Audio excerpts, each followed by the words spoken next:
Hi guys! In this video, let's do a combination problem.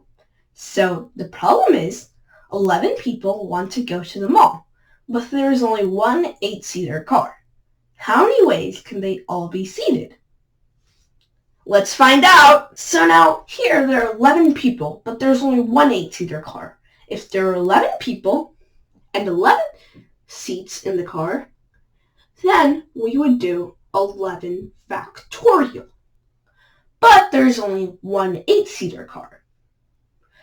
So here, let's write this. So this is the first seat, this is the second seat, this is the third seat, the third person sitting on it, fourth seat, fourth person sitting on it, fifth seat, fifth person sitting on it, sixth seat, sixth person sitting on it, seventh seat, seventh person sitting on it, and seventh, eighth seat, eighth person is sitting on it, and now there's 3 people left. So let's write them as zeros, because they're standing outside the car. So here, because there are 3 zeros, so 3 people standing outside the car, to get the answer, we would actually do 11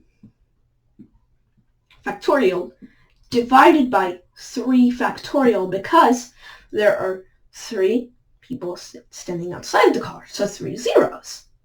So here, we can actually write 11 factorial divided by 3 factorial as 11 factorial divided by 6, because we know that 3 factorial equals 6.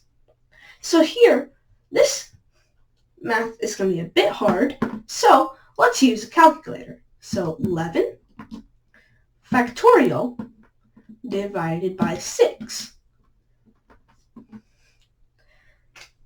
So this equals, so I'm going to this right here, this equals 6,652,800. So here, this means that if 11 people want to go to the mall and there's only one 8-seater car, there are 6,652,800 ways everyone can be seated. So that's the answer. Let's do math every day. And don't forget to subscribe to our YouTube channel.